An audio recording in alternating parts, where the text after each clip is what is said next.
अब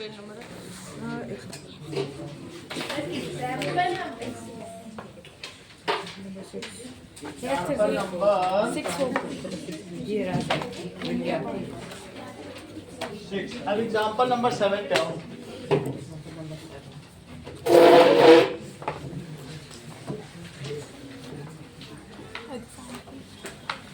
Okay. Now, find the missing number for the following ratios that are proportional to 14/21. That is, हम जानते हैं, we know, for direct proportion क्या होता है? x1 by y1, it is x2 by y2. तो यहाँ पर 14/21 is equals to x2 by 42. ये बात तुम्हें समझ में आई? Yes sir. मेरे कहने का मतलब है, एक को x ले लो, एक को y ले लो, एक रेशो दे दिया 14/21, अगले में नहीं दे रहा है, x2 नहीं दे रहा है, y2 दे रहा है, फिर उसके अगले में x3 दे रहा है बट y3 नहीं दे रहा है। बोलो बात समझ आई? x1 y1, x2 y2, x3 y3, और भी कुछ दे रहा है क्या? That is 2, x4 दे रहा है और क्या नहीं दे रहा है? y2। बोलो सही है? तो इसमें देखिए, हम इसको सॉल्व करें तो क्या आ जाएगा? 7 से कट करो, 7 2 जा 14, तो 2/3 2:3 बनेगा। x2 by 42, ये ऊपर मल्टीप्लाई करो, ये ऊपर मल्टीप्लाई करो, एरो लगाने की जरूरत नहीं, बस ऐसे कर दो, ये तो मैं समझाने के लिए कर रहा हूं। तो that is equals to 2 into 42 और इन 3, चाहे तो 3 वहीं रखो, x2 ही वहां रहने दो। बोलो बात समझ आ गई? 3 से ही कट जाएगा, 3 1 is 3, 3 4 is 12, तो 28 is equals to x2। सोलह समझ में आ गया? अब हम समझेंगे कि 14/21 और किसके इक्वल है? ये तो हो गया x2 की वैल्यू आ गई। अब यहाँ तुम्हें y3 चाहिए, that is x3 by y3, तो 2/3, लेकिन x3 दिया है, कितना दिया है? 6 by y3, तो इसको यहाँ ले जाओ दिमाग, 2/3 किसके इक्वल हो गया? 3 into 6। जो चीज शिफ्ट कर रहा है सीधा मल्टीप्लाई मत करना, जो ट्रांसफर ऑफ स्टेप है दैट इज पोजीशनिंग ऑफ जो भी वेरिएबल्स है या वैल्यू वो लिखनी होती है, ठीक है? प्लेसिंग द वैल्यू, ये बहुत इंपॉर्टेंट स्टेप है। तो y3 कितना हो गया बताओ? 18/2, तो y3 9 हो गया। अगला देखिए, नाउ अब x1 by x2 को, x1 by y1 को किसके इक्वल करोगे? x4 by y4, तो यहाँ लिखो 14/21 किसके इक्वल हुआ? That is 2 by y4, that is 7 2 जा 14, तो कितना हो जाएगा बताओ? 2/4, इट इज 3 into 2, तो y4 की वैल्यू कितनी हो जाएगी? y4 की वैल्यू 3। यही है क्वेश्चन, ओके? मेरा कहने का मतलब, आ जाओ उधर, this by this is this by this is this by this, क्योंकि डायरेक्ट प्रोपोर्शन है। जैसे जैसे x बढ़ेगा वैसे वैसे क्या बढ़ेगा? y। यही तो डायरेक्ट प्रोपोर्शन है। अगर तुम ज्यादा समय तक जाओगे कार में तो तुम ज्यादा दूरी तक जा पाओगे, मोर distance is covered more time. अगला सवाल देखो, चल बोलो, हाँ नोट कर ले।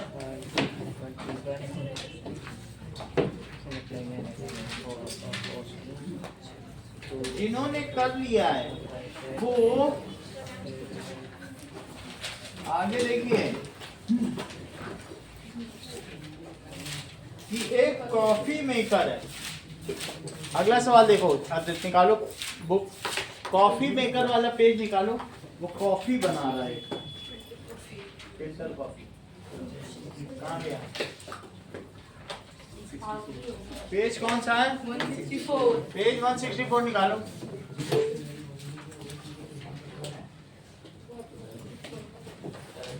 उसमें जो कॉफी मेकर है, जब उससे कोई कहता है कि स्ट्रॉन्गर कॉफी बनाओ, तो वो कितना लेता है? 15 ml कॉफी, 35 ml मिल्क।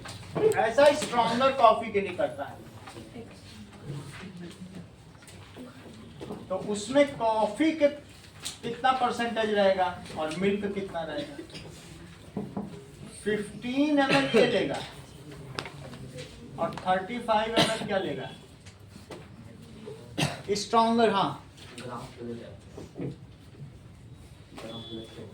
क्या ग्राफ नहीं है?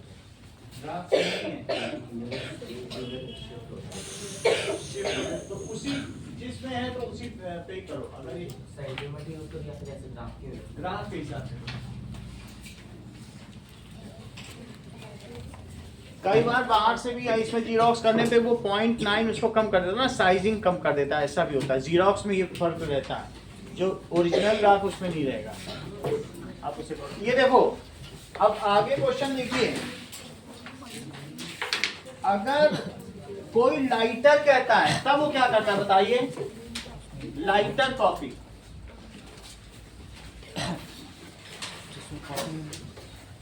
उसमें वो 10 ml ही कॉफी डालता है। दूध कितना डालता है? ये बात तुम्हें समझ में आई? यस। 1:4 का रेशो। और स्ट्रॉन्गर कॉफी में कितना डालता है? 15:35। ये पेज निकालो तो पता चल जाए। कॉफी बनाते 1:4। और जरा देखो, 40 ml का रेशो। और कभी कभी ऐसा भी करता है,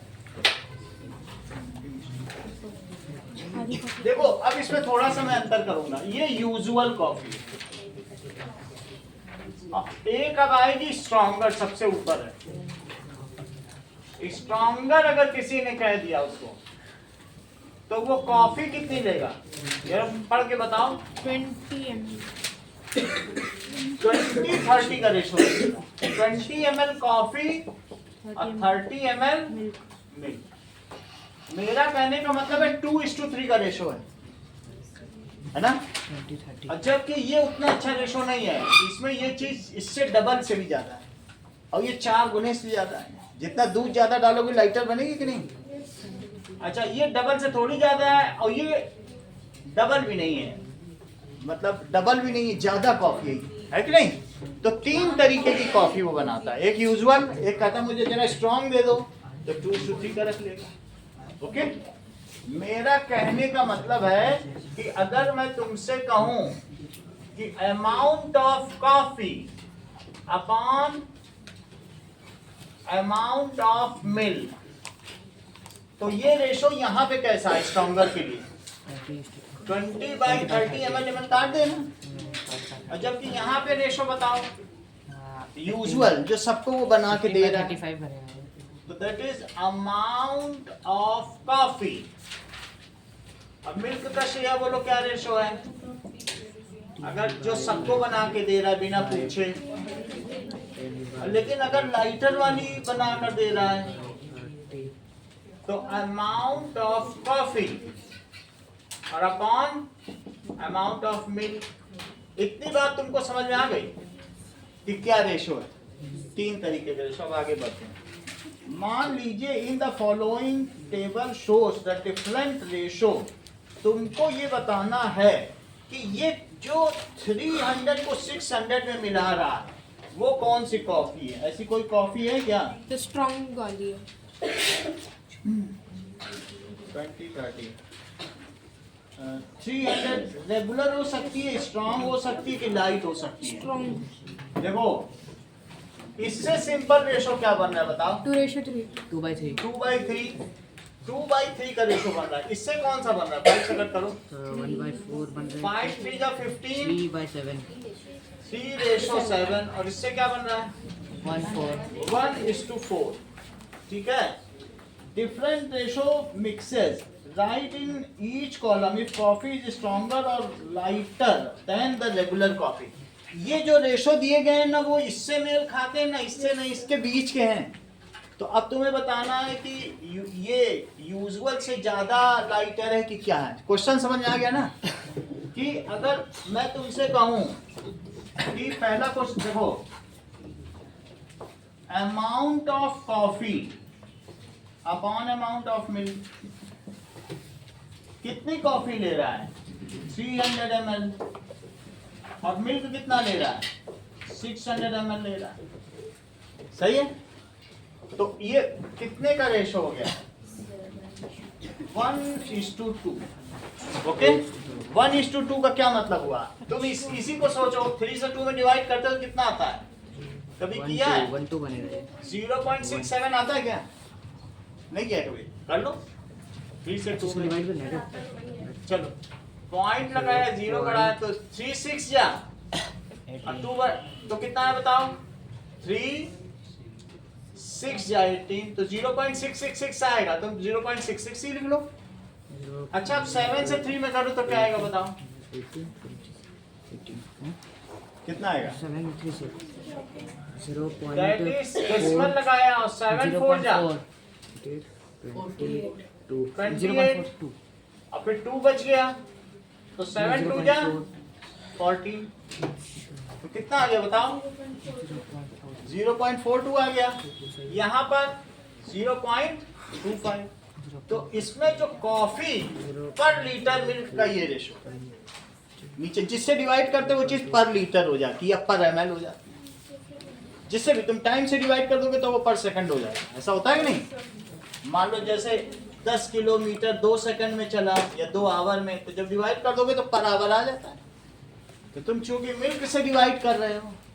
अब मुझे बताओ ये 1/2 आया तो ये 0.5 आ गया कॉफी ml कॉफी और पर ml कॉफी। तो ये किससे स्ट्रॉन्गर है? यूजुअल से स्ट्रॉन्गर है 0.5। क्या इससे इसके बीच में लाई करेगी? 0.5। और अगर तुम मान लो यहाँ पे दे दे तो it is stronger than usual. तुम्हें यही बताना है ये कॉफी कैसी बनी?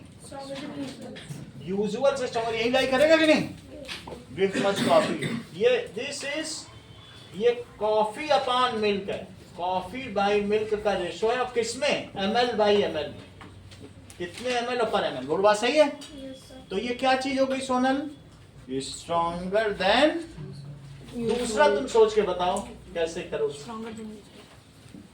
अगला वाला कॉलम बताओ। Stronger than usual. एक बता लोगे तो मुझे समझ में आ जाएगा कि आ गया है आप लोगों को। फिर से करो। अब ये केस नंबर 1 है और केस नंबर 2 में दिस कॉफी और दिस मिल्क। तो क्या क्या लिखने बताइए? 150 और अपॉन 500 क्या रेशो आएगा अगर मैं 5 से कट कर दूं? 5 3 जा 15 और 3/10 310 यानी 0.3। ये आप बता दीजिए तेजस कि ये मतलब बताओ, ये बताएंगे जरा। 0.3 आया है। तो तुम्हें क्या लगता है? मतलब ये लाइटर देन यूजुअल है कि स्ट्रॉन्गर देन यूजुअल? दो ही वर्ड तुम्हारे पास है। लाइटर एक है कि यूजुअल जो सबको दे रहा है उससे हल्की कॉफी है कि उससे ज्यादा तेज है? बोलो। तो और कम तो लाइटर होगा। स्ट्रॉन्गर देन यूजुअल बोलोगे कि लाइटर देन यूजुअल? क्या चीज तुम्हें समझ? ये कहाँ लाई करेगा इसमें? इन तीनों रेशों के में किधर लाई करेगा? यहाँ लाई करेगा कि यहाँ लाई करेगा? बताओ। तो 0.4 to 0.25 के बीच में। तो ये क्या हुई? लाइटर। बिल्कुल सही। ये हल्की कॉफी है lighter than usual. Shivang third का आंसर दो। थर्ड कॉफी कैसी है? 200 रेशो 200/400 तो 1/2 तो 0.5। ये कैसी है? Stronger than strong. Stronger than stronger ये नॉर्मल कॉफी जो सबको बना बना के दे रहा है। तो उससे ज्यादा स्ट्रॉन्ग पी रहा है ये वाला स्ट्रॉन्गर व्यक्ति, देन यूजुअल है ना। यूजुअल का मतलब यूजुअली जैसे हैं। सबको यूजुअली में यहाँ पे बैठा के रखूं तो उनको चाय समोसे प्लेट दे दूं तो बोलोगे मुझे तो सबसे जो है यूजुअल से ज़्यादा ऑनर मिला, ऐसा होगा कि नहीं? तो that is stronger than usual. Shreya अगले का आंसर दो, फोर्थ का आंसर दीजिए आप।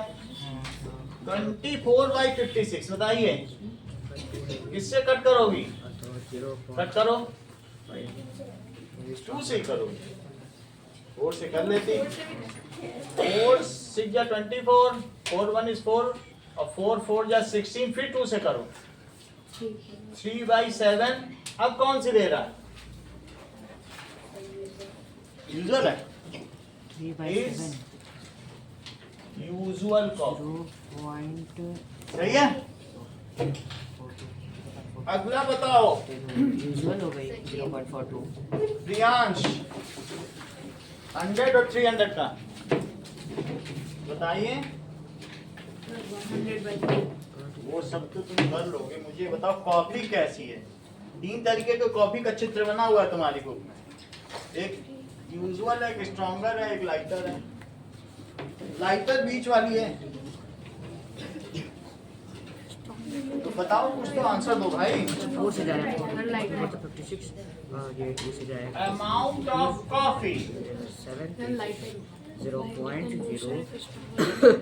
तो लाइटर बता चेक करना पड़ेगा। 1/3 कितना होता है? 3 से डिवाइड करो, यूजुअल कॉपी है ये 3 से 1 में डिवाइड करो, 0.66 तो दैट इज 3 3 या 9 और 3 ये कैसी पड़ रही है 0.33 बताओ?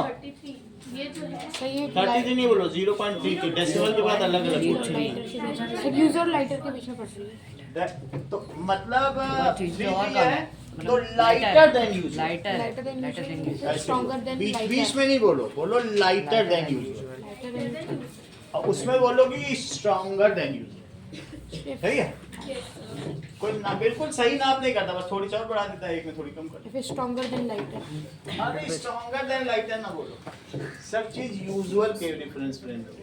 अच्छा 0.33 मतलब नॉर्मल से खास ट्रीटमेंट हुआ, 0.33 अब मान लीजिए कहीं जूतम पैजार हो जाए का, तो नॉर्मल से बेकार ट्रीटमेंट हुआ। वहाँ गए थे जूते पड़े, और एक वहाँ गए थे वो समोसे थाली लिए खड़े, खास 0.33 सब चीज यूजुअल के रेफरेंस फ्रेम में बोलो। तो क्या बोलोगे यहाँ पे? Lighter than usual. हाँ क्या बोलोगे? Lighter than usual it is lighter than usual. अब अगला देखो, lighter than usual usual. Question number, अब फिगर इट आउट पे आइए। Figure it out figure it out का पहला सवाल, सही मिल गया तुमको ये बताना है circle the following statement of proportion. कौन कौन से प्रोपोर्शनल हैं? क्या तुमको लगता है कि जो 4/7 है वही 12/21 है या नहीं? यस या नो बोलो। यस 3 से कट करो, यस यस यस। तो ये बोल दीजिए यस। यस 4/7 और 12/21, देखो मैंने 3 से कट कर दिया, दोनों इक्वल आ गए। सिंप्लीफाइड, इसको कहते हैं सिंपलर एक्सप्रेशन, सिंप्लीफाइड एक्सप्रेशन। अब अगला देखो, सेकंड में क्या लग रहा है? सेकंड 8/3 24/6 24/6 निशांत जैन, क्या लगता है तुमको? 6 नहीं, मैं करके देखो, 3 2 जा 6 और ये 8 हो गया। 8/3 इज नॉट इक्वल टू 8/2, तो इसका मतलब है नो। थर्ड देखिए, सही है। 7/12 7/12 it is not equal to 12/7। Equal होगा? No sir. ठीक है,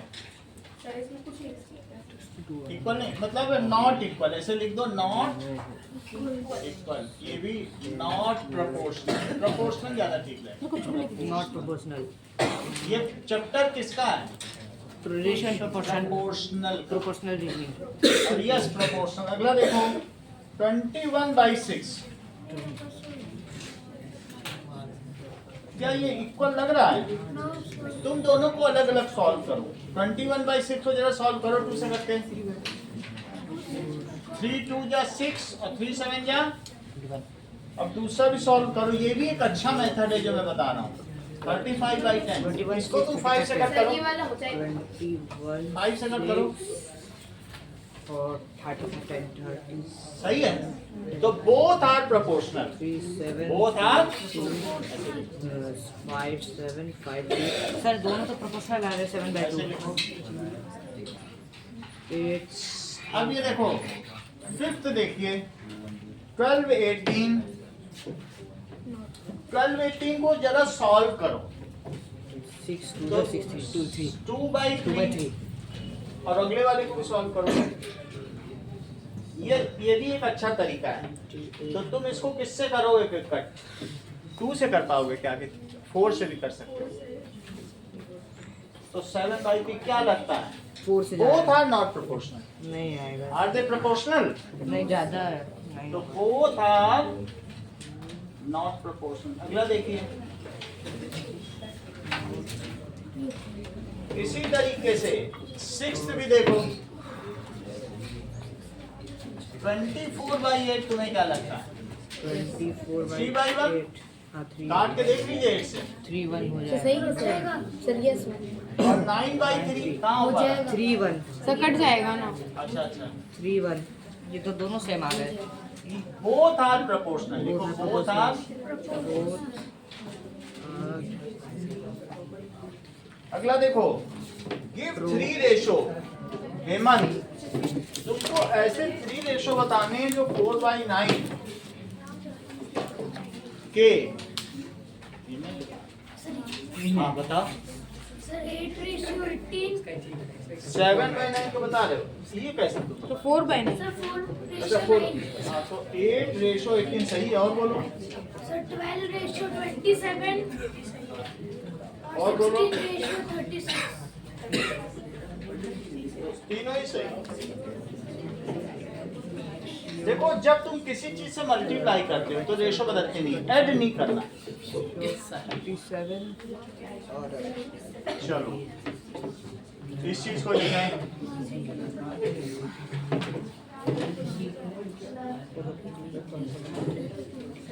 तो 48:108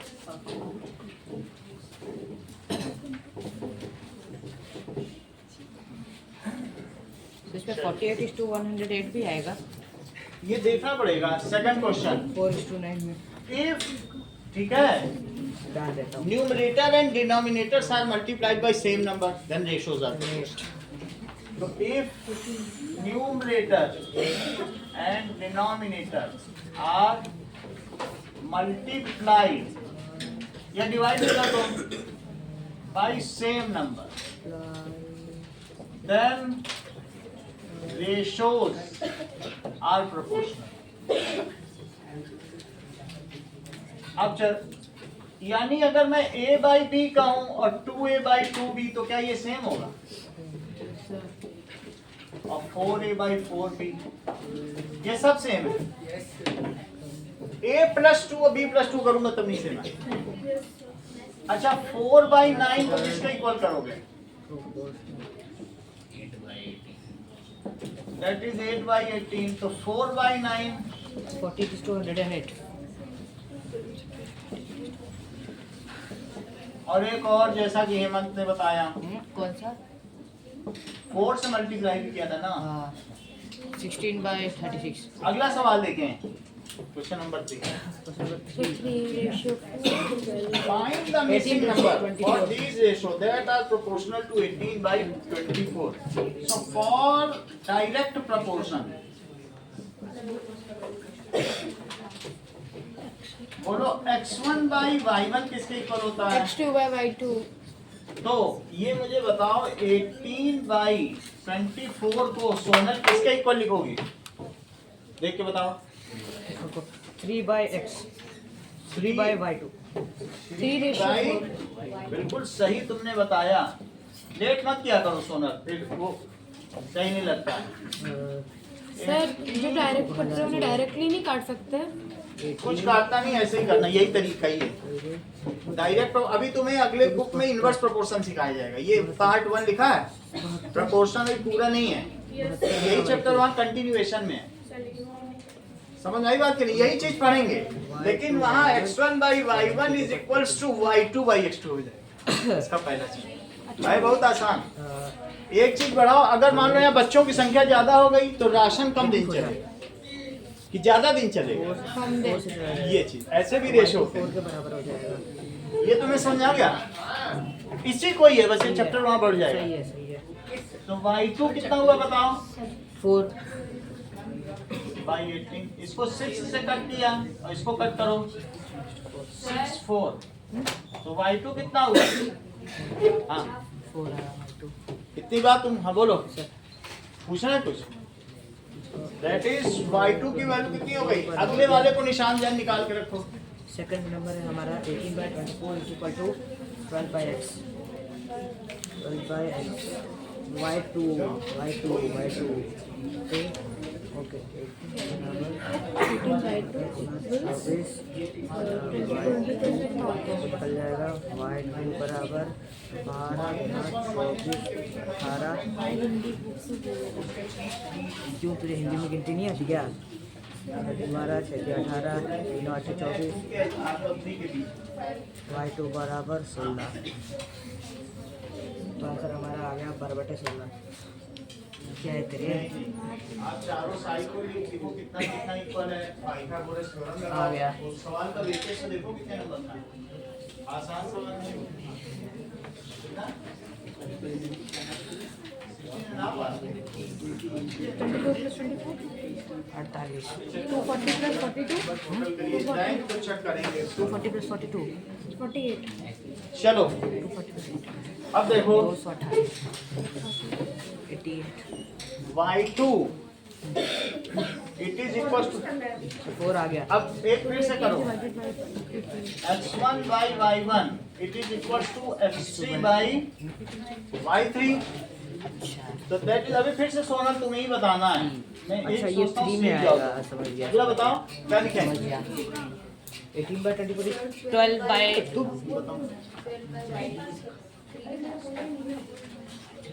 वो लो जो बोल रहा है तुमको, y3 लिखोगी, सही है। तो ये कितना करें? 18 by 3 is equals to 12 into 24 सही है, तो y3 कितना हो जाएगा? equals to 12 into 24 divided by 2। चलो 18 और इन दोनों को 6 से कट कर दो और फिर 3 से इसे कट कर दो, तो y3 कितना आ गया? 16 आ गया। हाँ सर। आगे बढ़ते हैं।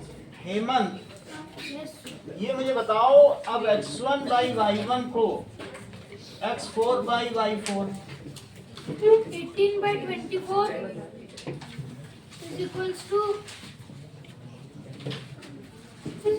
to 20 upon y4। ये तो सही बता रहे हैं, 20 अपॉन ये बिल्कुल सही है।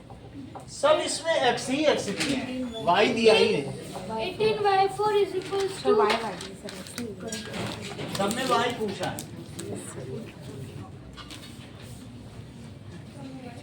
हाँ देख लो, सब में y तो पूछा है।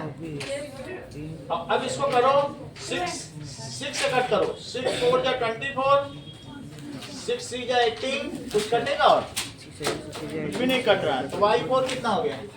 18.3। y4 बराबर अगला देखिए प्रियांश 80/3 27। बताओ क्या क्या लिखें, तो जो कहोगे वो लिख देंगे। पहली लाइन से ही प्रियांश तुमको बताना है। बोलो अब इसके बाद। हाँ प्रियांश। x1 by y1 हाँ is equal to x5 by y5 x5 by y5 बोलो। 18 by 24 18 by 24 is equals to 27 upon y5 27 upon y5। 18 into y5 cross multiply करो, नीचे की चीज ऊपर ले जाओ, 24 into 27. तो y5 क्या हो गया? 24 into 27 upon 18. देखो 18 कट जाएगा, 3 से कट जाता है, ये भी 3 से कट 3 4 9. 3 9 और 3 6, फिर से 3 से कट 3 6 7 2. और 2 से ये काट दो, 2 2 तो y5 कितना आ गया? 36. अगला सवाल देखिए चित्रांश, क्वेश्चन नंबर 4 देखो, तुम्हारे पास क्या रूलर है? रूलर होगा तब पता चलेगा कि अगर जिसका लेंथ और ब्रेथ का रेशो सेम होगा वो ट्रायंगल सिमिलर ट्रायंगल या प्रोपोर्शनल होंगे। देख लो, अगर मैं ये 16 सेंटीमीटर करूं, सही है, और यहाँ पर ये अगर 16 और ये 12 सेंटीमीटर कर दिया, और ये 4 सेंटीमीटर लिखूं और ये 3 सेंटीमीटर लिखूं, तो तुमको क्या लगता है, क्या ये दोनों ट्रायंगल अंकित सिमिलर है या नहीं? है? कहने का मतलब है अगर L1 और B1 और L2 और B2 प्रोपोर्शनल तो ये है। अगर ये प्रोपोर्शनल होंगे तो ही प्रोपोर्शनल होंगे। इफ रेशो ऑफ, इसे लिखो ऐसा ही, शुरू में तुमको टाइगर के साथ भी जो पहला डायग्राम था वो था, if ratio of L is to B is similar in rectangles, बहुत सारे रेक्टेंगल होंगे, मैं ये नहीं कर रहा हूँ, यहाँ नहीं होगा सिमिलर। ये देखो, ये 5 सेंटीमीटर और 1 सेंटीमीटर, तो ये दोनों आपस में सिमिलर है, सिमिलर का ये साइन होता है, अच्छा ये, जबकि ये दोनों आपस में सिमिलर नहीं, सिमिलर है। तो इसलिए तुमको ये बताना है कि क्या ए डायग्राम बी के सिमिलर है, प्रोपोर्शनल है ये। लेकिन सी के नहीं। नहीं होगा। लेकिन अब इसको तुम बताने के लिए तुमको रूलर से इसको मीजर करना पड़ेगा। जिन्होंने कर रखा है तो मुझे बता दें कि कौन सा किसके सिमिलर है। यहाँ देखो, मैं बता रहा हूँ तुमको, इधर देखो, करने का तरीका क्या है। L1 by B1 बताओ, 16 by 12, तो 4 से कट करो, 4 by 3, और बोलो L2 by B2 बताओ, अलग निकालना 4 by 3, तो अब यहाँ L1 by B1 is L2 by B2। इससे पता चलता है कि figure A is similar to, proportional नहीं। अब जब अगर साइड्स प्रोपोर्शनल है तो फिगर सिमिलर है, और साइड्स इक्वल हो गई तो कॉन्ग्रुएंट है। ये साइन सही है, तो क्या लिखते हैं बताइए, दैट इज सो, ये इन ए और इन बी प्रोपोर्शनल नहीं कह सकते कि इसको प्रोपोर्शनल बोला जाता है, आगे चल के तुम्हें सिमिलर ही सीखना पड़ेगा। हेलो, प्रोपोर्शनल टू चलो क्या लिखे हैं, लिखे L1 upon L2 is equals to L1 upon B1। क्या लिखोगे, L1 upon B1 is L2 by B2। L2 by B2, ऐसा जिस डायग्राम में है।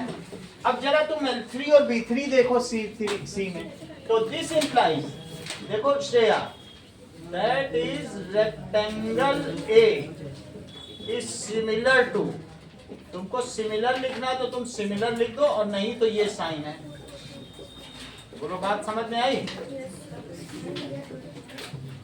सिमिलर टू किसके, रेक्टेंगल B। रेक्टेंगल बी में जितने पीछे बैठे हैं सब वो यही वर्ड यूज करते हैं, आगे की क्लास में यही तुम्हें भी करना है, 9th 10th वाले। तो तुम प्रोपोर्शनल बोलना चाहो, बुक में प्रोपोर्शनल लिखा तो बोल दो अभी के लिए, अदरवाइज ये सिमिलर। समझ में, आदत हम चाहते हैं तुम सिमिलर की डालें, जिसकी साइड प्रोपोर्शनल है वे दोनों फिगर सिमिलर। ओके, सही है। अच्छा ये बताओ, सी का बताओ, L3 by B3 का क्या तुम्हारा रेशो है तेजस? L3 by B3 तो बताओ। L3 by B3 5:1। इस क्वेश्चन को मैं अपनी तरीके से करा रहा हूँ, तुम लोग खुद मेजर करके कर लेना। अब उसको कौन मेजर करे? 4 से 4 3 4 3 5:1 के बराबर में नहीं होता, सिमिलर नहीं है ये। 4:3 सबका is भी है, not तो तुम्हें similar to कौन से 5:1। प्रोपोर्शनल लगे? A और B, प्रोपोर्शनल लगे? A B है। हैं? सी में 5:1 जो है वो Proportional है? 4:3 में नहीं हो रहा है, सिमिलर नहीं होगा। चलो ये कह रहे हैं ए और डी प्रोपोर्शनल है। देखो question number 4, L1 by figure A and D R proportional. Proportional word लिख रहा है क्या इसमें? देखो सिमिलर ही तो लिख रहा है बुक में, कहाँ प्रोपोर्शनल लिखा है? फिर तुम लोग प्रोपोर्शनल क्यों बोल रहे हो? ऊपर लिखो सिमिलर टू ईच अदर। ये देखो ऐसे लिखो, a is similar to d, Yes, sir. A is not similar to b. A b के सिमिलर है, Equals to में पैसे लगते हैं, similar में पैसे लगते हैं, ये सिमिलर है, और वो नहीं है। और ये नहीं। और किसके सिमिलर है? ए इज सिमिलर, सिर्फ इतना ही तुम्हें कहना है कौन सा किसके सिमिलर है, तो ये सिमिलर टू डी हो गया। Yes. अगला देखो, fifth, look at the following rectangle. Can you draw rectangle and bigger rectangle with the same weight to height ratio? नीचे का पहले rectangle का तुम मुझे बताओ तो इसका क्या क्या रेशो है? फिर मैं वैसे और बना मेजर करके बताओ जरा। 3.5 सेंटीमीटर। ये 3.5 है। हाँ, अच्छा और ग्रेड 2 है। 3.5 सेंटीमीटर और 2 सेंटीमीटर, तो L1 by D1 भी आ कितना? रहा है। 3.5 और ये 2 सेंटीमीटर, 3.5 by 2, 3.5 है, इसको लिखो 35 by 10। अब इसको 5 से कट करो, अच्छा हाँ 10 की बनेगा। 7/4। अब तुम अगला एक रेक्टेंगल बना लो, यही बना लो। 5 by 2 वास्तव में इसमें इंटू टू कट जाएगा ना। 35 by 20, अब अगला कैसा बनाओ? 5:4, 5 और 4 का भी बनना है का? 7 और 4 बनाना। अच्छा 7 और 4 है ना? जो रेशो है ऐसे 5 4 का तुम बना लोगे तो कैसे ओ समझ बनना है? गया, 7:4, दिस 7 5 से 7:5 का बन रहा है। हाँ बन गया, 7 अरे 4 है भाई,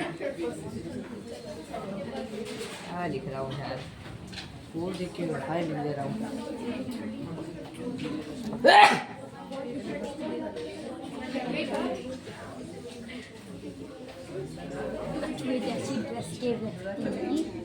मेरे को गर्मी गर्मी जैसे लगती है, जैसे अंदर गर्मी लगती है।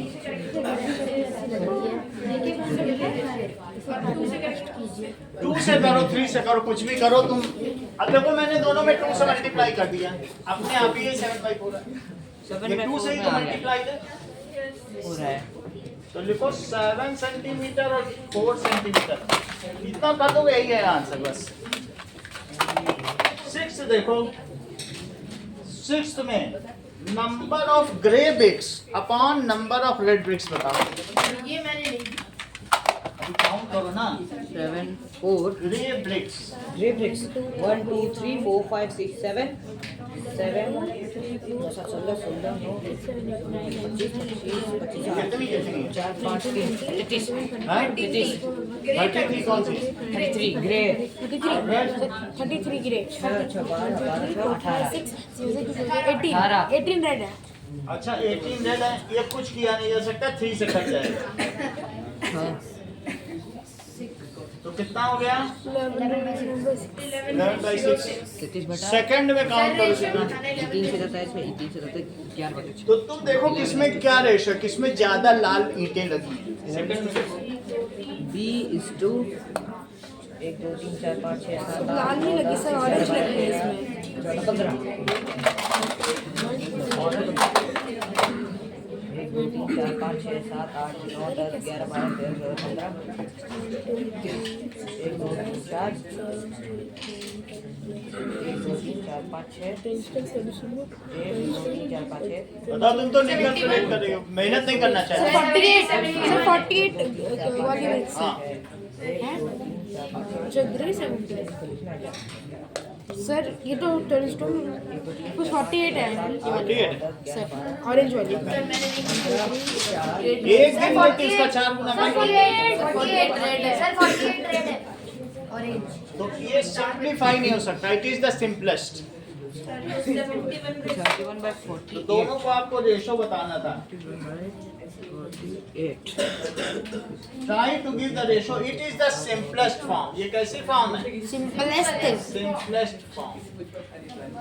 अच्छा, ये बताओ तुम्हारे हेड का टॉर्सो के साथ क्या बैलेंस रेशो है? तो टॉर्सो क्या होता है? अरे भाई यहाँ शोल्डर से बताओ। लेकर नीचे कमर तक का टॉर्सो होता है. ये हेड है, हाँ। ये ट्रंक है. ट्रंक ट्रंक यानी बक्सा. बक्सा. उसी में जो चीजें होती है वो सब निकली थी. ये तो टॉर्सो अपेंडेजेस भी है. तो बोलते हैं. इसे टॉर्सो, यही है टॉर्सो. चलो, दिमाग ले भाई. तो हेड का टॉर्सो के साथ और टॉर्सो का लेग के साथ ये हम नहीं करते. Blessed. कोई बात नहीं.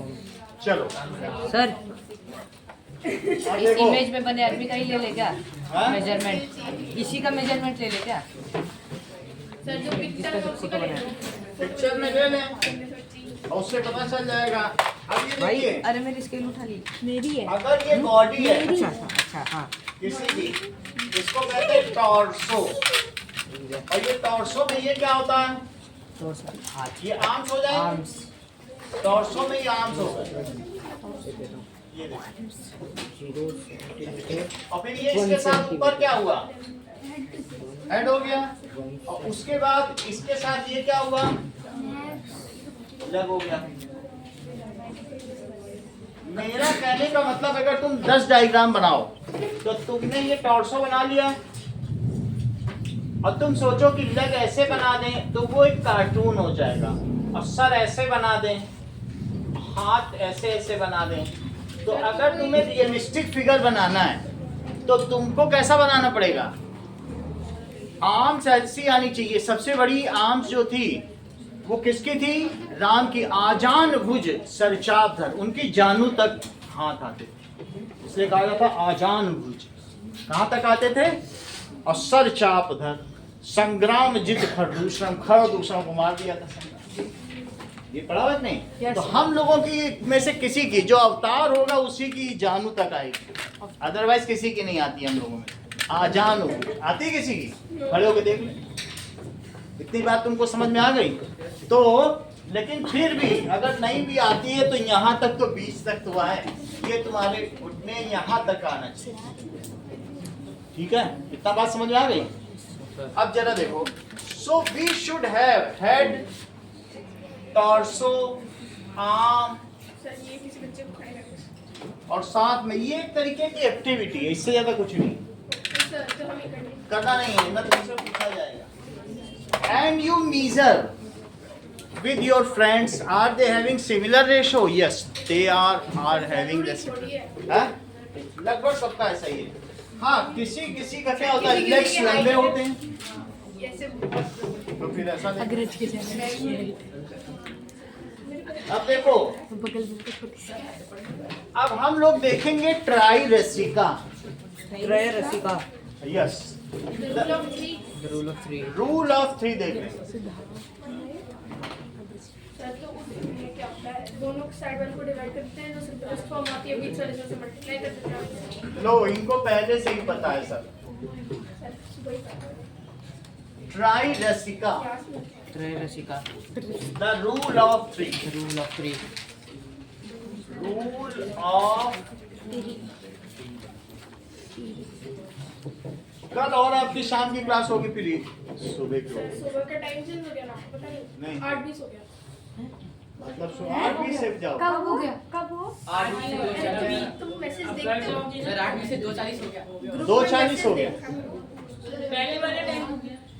Yes sir 8:20. ऐसा हो गया. हाँ ग्रुप पे मैसेज भी डाला है, किसी ने डाला है. ओके. डाला मैम कल का तो यही रखेंगे आपका. फिर उसके बाद कल आपका 6:30 to 7. ये बाकी और लोगों के साथ और लोगों से सेटल करना पड़ेगा. कितनों को फोन करेंगे? कोई कभी आएगा कभी आएगा. सबको फोन करते हैं, मिलता नहीं है सबका फोन. अभी उस समय 10th आती है. सर ऑनलाइन डाल देना, ग्रुप में डाल देना मैसेज. आप ही तो जल्दी जाइए ना उस हिसाब से. तुम्हारी क्लास पहले कितनी होती थी? 3:45 ना. तुम्हें वही टाइम चाहिए तो वो हम पूछ लेंगे ना उनसे पहले. उनको इंटीमेट कर देंगे. ऐसे आधे लोग आके बैठ जाएंगे फिर जाएंगे, वो अच्छा नहीं लगता. सर वो वाला टाइम भी सही है. और वरना चाहो तो 6:30 पे आते रहो। अरे यार चल, द रूल ऑफ 3। ओके, आगे की बात करते हैं। अगर हो गया टाइम मैं सब सेट कर दूंगा, आपका बढ़िया टाइम रहेगा, 1.5 घंटे का भी कर दूंगा। 10 को सुबह कर दूंगा, सब सही है, ठीक है। वो स्कूल जाते नहीं है ना, उनका बोर्ड है, उनके लिए स्कूल में में होता है, तो 80 का रेशियो x में होगा, तो तो इसको देखना वो पड़ेगा। करके फिर सही कर देंगे, ठीक है। मोस्टली आपका परसों से टाइमिंग 3:45 से 5:30 रहेगा, त्रय रसिका और आपका कोर्स भी कवर हो जाएगा 1 hour 45। हाँ? 4 से करो, 4 o'clock। अब तो ठीक है। हमारा क्या रहेगा? हैं? आपका यही रहेगा। चल क्या रहा है? Right? टाइम ही रिकॉर्ड हो गया, ये आपका- रहने दो। परसों से रहेगा, कल नहीं रहेगा। कल तो उनको बुलाएंगे। ओके चलो, द रूल ऑफ 3। अब हम पढ़ेंगे ट्राई रेसिका। त्रय रसिका 180। देखो, for a mid day meal in school 120 students, 120 बच्चों के लिए 15 किलो चावल लगता है। तो तुम ये बताओ, हाथ तरफ कौन के ऊपर, दैट इज ज्यादा बच्चों के लिए क्या ज्यादा चावल लगेगा? Yes, बच्चों के लिए sir. कम लगेगा। कम बच्चों के कम लगता है। Amount of rice Amount of rice and number of children are proportional to each other. Proportional If a number of children increases, then amount of rice is proportionally increases. So this is a case of direct direct proportion. देखो इस चीज को, ये कौन सा example है? Example number 8 देखो इस चीज को, if number of children increases, then sentence पूरा करो Tejas, then children increases then amount of rice proportionally increases. कितना अच्छा बताते हो। Amount of rice proportionally increases.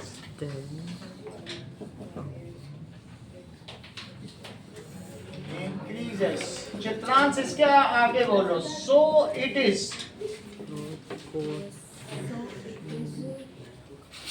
हाँ बोलो। सिंपल सिंपल नहीं दे, तुम्हारा ध्यान और कहीं हलवे हलवे तो नहीं लगा हुआ है, तुम्हारा रोज का यही हो गया है। प्रोपोर्शनली सरल सरल चीज नहीं बता पा रहे। ये स्वाभाविक फिर से पूछा जाएगा, आपकी ध्यान से सुनना। मेरे बोर्ड की तरफ देखते ही तुम्हारी नजर हट जा रही है। डायरेक्ट प्रोपोर्शन, ठीक है। इसलिए ये एक सरल अनुपात का केस है, और अगली बुक में व्युत्क्रम अनुपात आएगा। तुम अभी सरल अनुपात पढ़ रहे हो, अभी क्यों ऐसे हिचकिचा रही हो? जरा देखो, स्टूडेंट्स, यहाँ लिखो नंबर ऑफ चिल्ड्रन और अमाउंट ऑफ राइस, ऐसे बनाओ। नंबर ऑफ चिल्ड्रन, अब दूसरा क्या लिखोगे? Amount of Amount rice of rice. Amount of rice. Number of children को x लिखो, और इसको y लिखो, और अमाउंट ऑफ राइस को इन kg लिखो।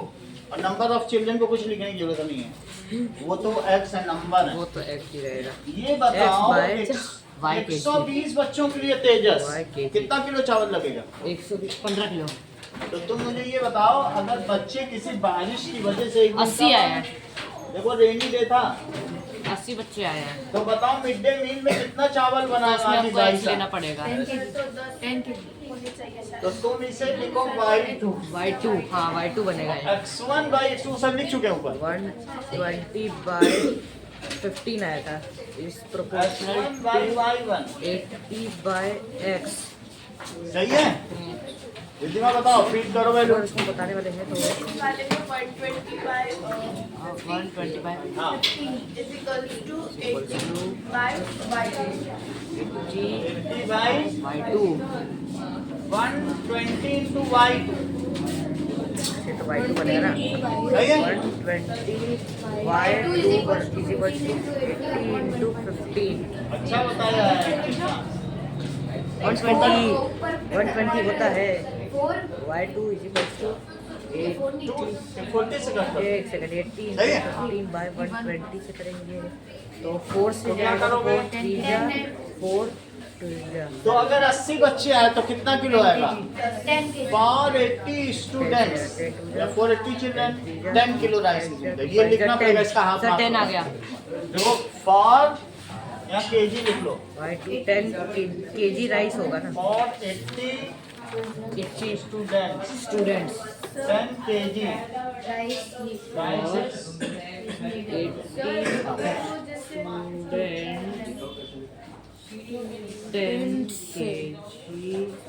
राइस कहाँ पे लिखा है? दिखाओ इज आज का कहाँ लिखा है? डेड इसीलिए वो हाथ रख रहा है, तुम उसके हाथ रख रहे हो। यहाँ प्रेम का इजहार करने आए हो।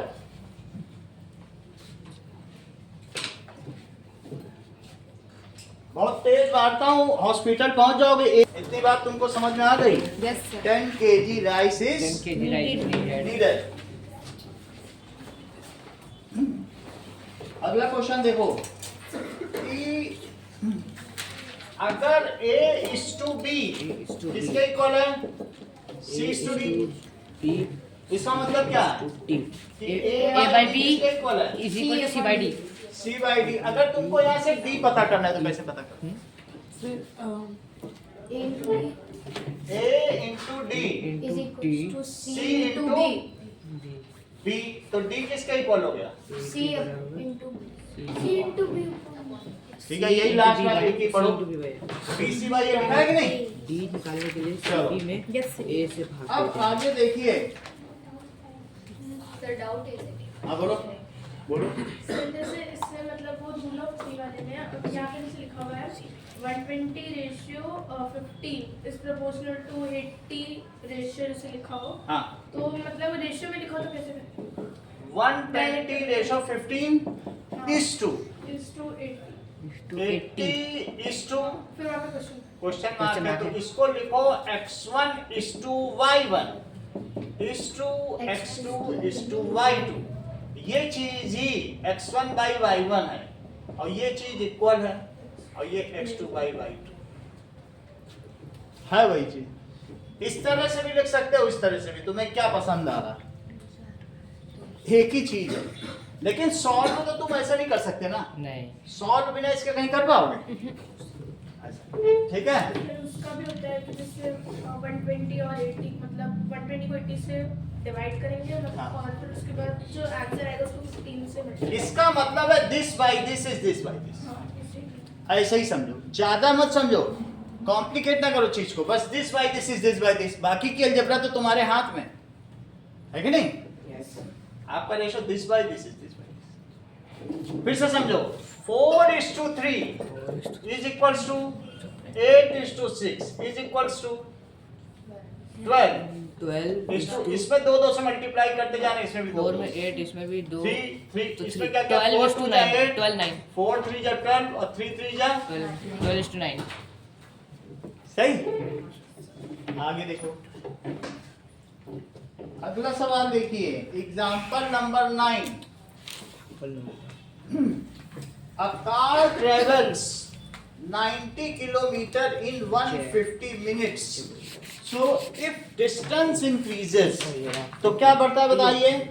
If distance increases, then the duration increases. या ज्यादा टाइम चलोगे तो ज्यादा डिस्टेंस चल पाओगे, या for more distance, more duration is needed to cover more distance. To cover more speed equal is तभी होगा।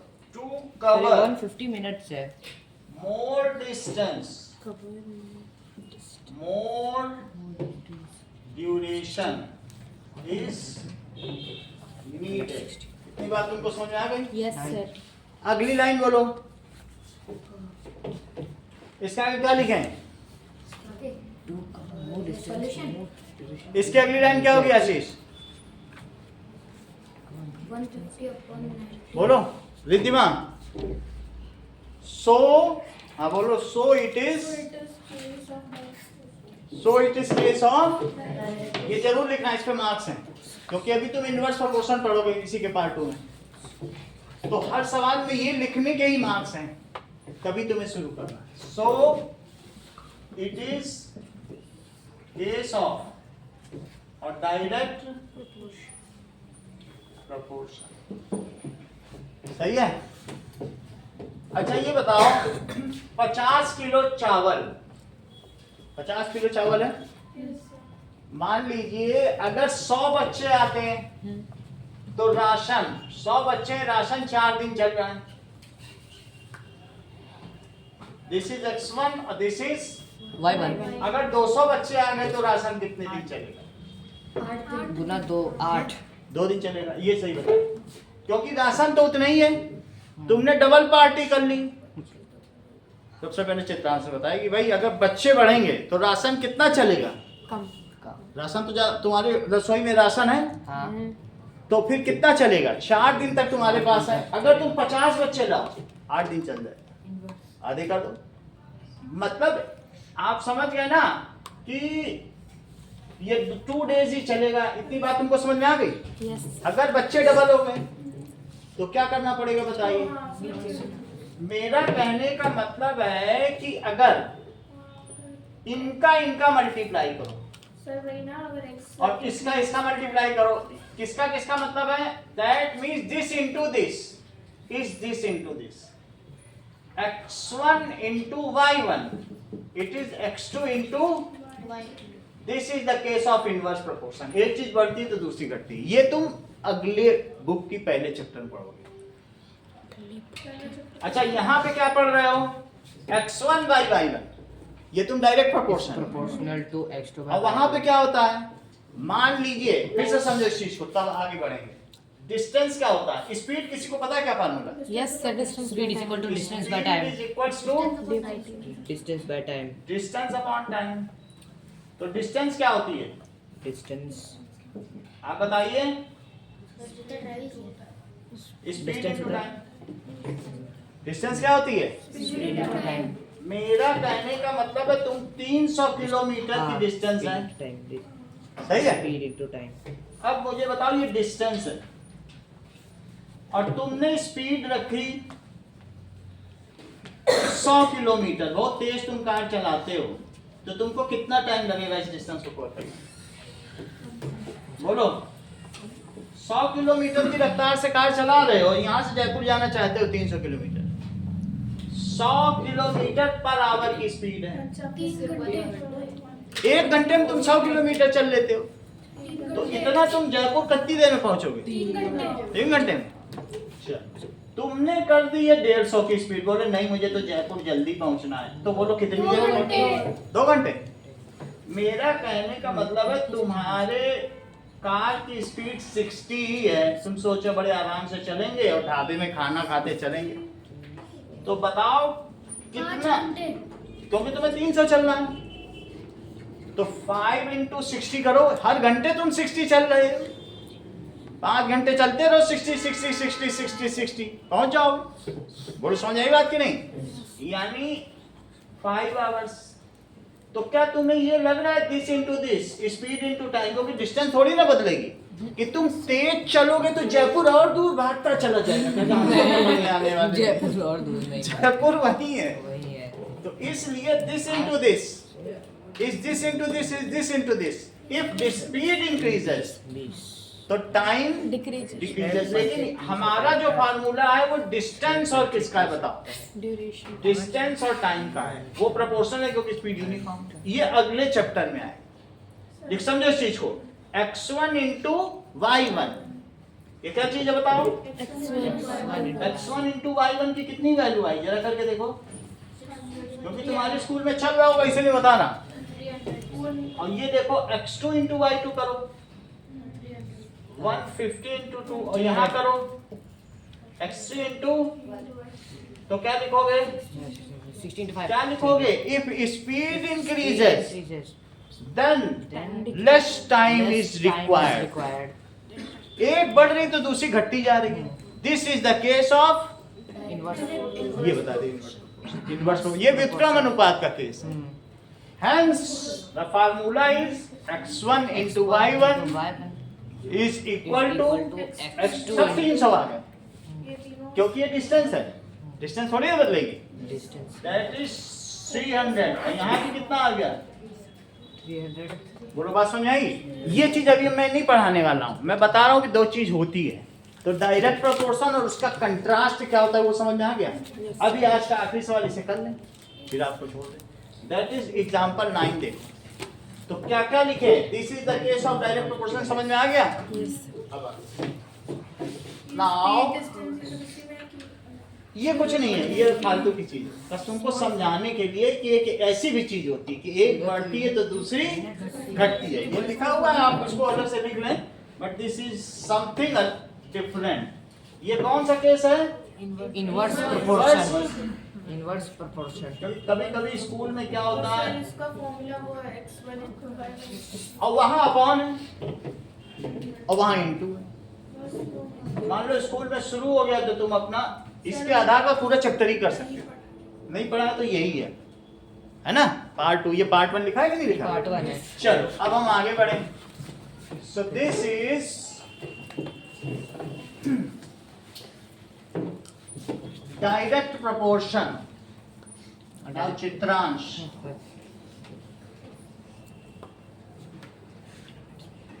देखो 90 किलोमीटर वो इतनी देर में चलता है, डिस्टेंस लिखो और टाइम, डिस्टेंस को x लिखो, टाइम को y लिखो, और डिस्टेंस इन किलोमीटर है और डिस्टेंस टाइम किसमें? x किलोमीटर और टाइम मिनट्स में, y मिनट्स। मिनट्स लिख लो, लेकिन इसमें दूसरा वाला आवर्स में है। वो कर लेंगे, मिनट में कर लेंगे।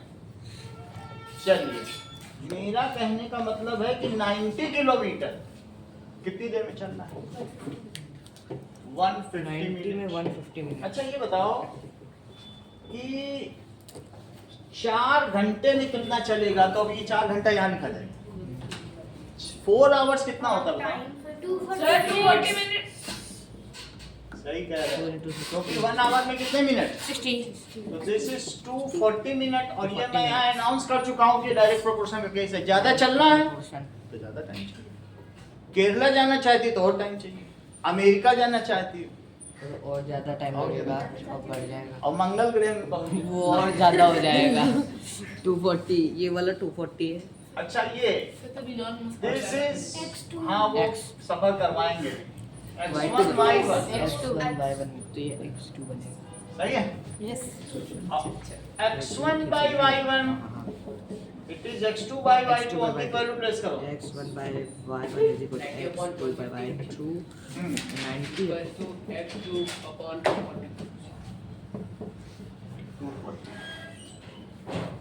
ये बात हो गई, 1 0 से 1 0 कट गया। अच्छा अब 9 into 240 upon 15 it is x2। 3 से कट कर दो, 3 5 is 15, 5 से आशीष इसको कट करो,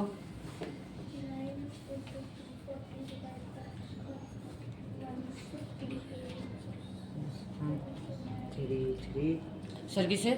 अब मन नहीं लग रहा है बताने में। 48 48 अच्छा now 3 into 48 is equals to 4 x2। 20 3 से मल्टीप्लाई करो, 144, दैट इज 3 8 जा 24 और 3 4 जा 12, तो 144। कंक्लूड करो आशीष, कंक्लूड करिए। 144 x2 अदित आप करो। अगर x2 144 सर 90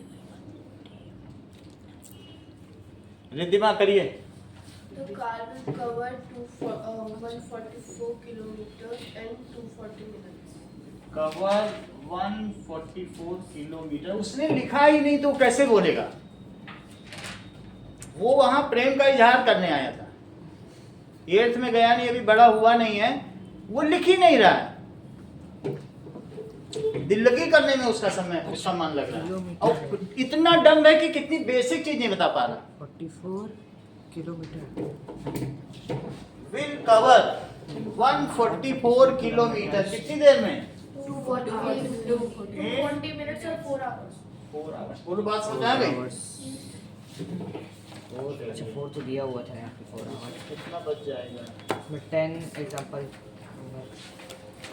2 एक्सरसाइज अब इसी को कल करेंगे। 3